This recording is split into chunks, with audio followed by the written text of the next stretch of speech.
Thank you for joining us for this episode of Season 3 of Comply on the Fly with M3 and Karen B.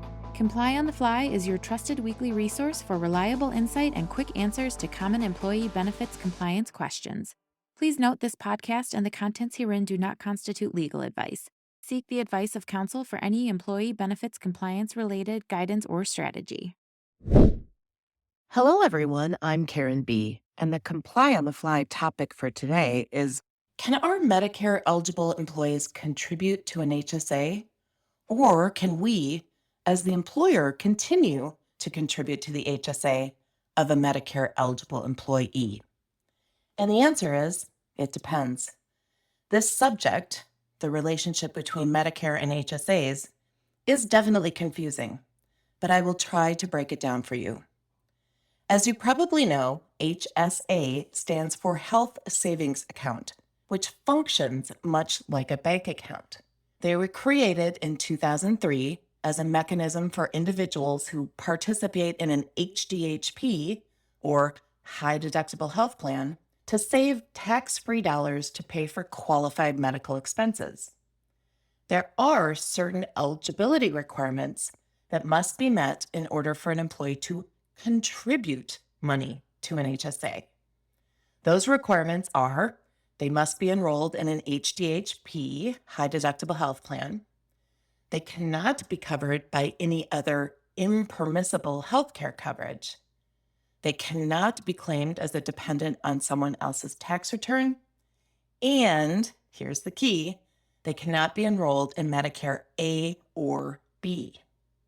The law is very clear that if an employee is entitled to and enrolls in Medicare A or B, HSA contributions can no longer be made by that employee or by the employer.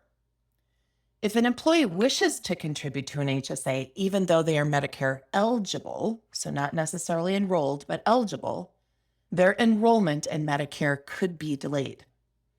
Employees who work for an employer with more than 20 employees could possibly delay Medicare enrollment because healthcare coverage provided by the employer pays primary to Medicare, meaning that healthcare coverage pays first.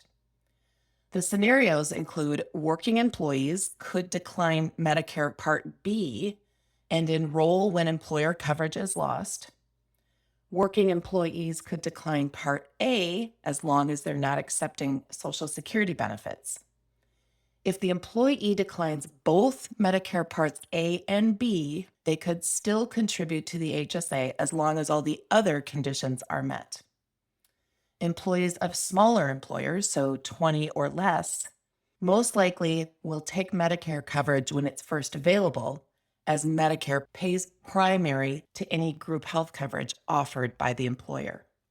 Employees that are not collecting Social Security benefits at the time of Medicare eligibility and choose not to until they retire should take special precautions when it comes to HSA contributions.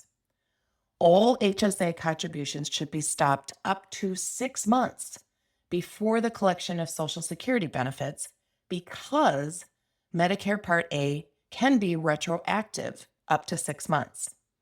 If the contributions are not stopped, there may be tax penalties due to being ineligible to contribute because of that Medicare entitlement. If employers mistakenly contribute to the HSA of an employee who's enrolled in Medicare, corrections can be made, but only if the mistakes are corrected in the same year in which the contributions are made. So it is very important that both you as the employer and your employees understand Medicare eligibility and how it can affect eligibility to contribute to an HSA or health savings account.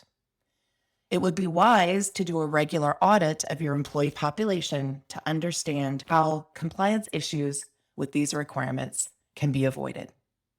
And that is your Comply on the Fly topic for today. Thanks for tuning in.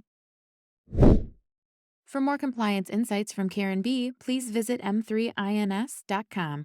You can also follow and subscribe to Comply on the Fly on Spotify, iTunes, and Google Podcasts.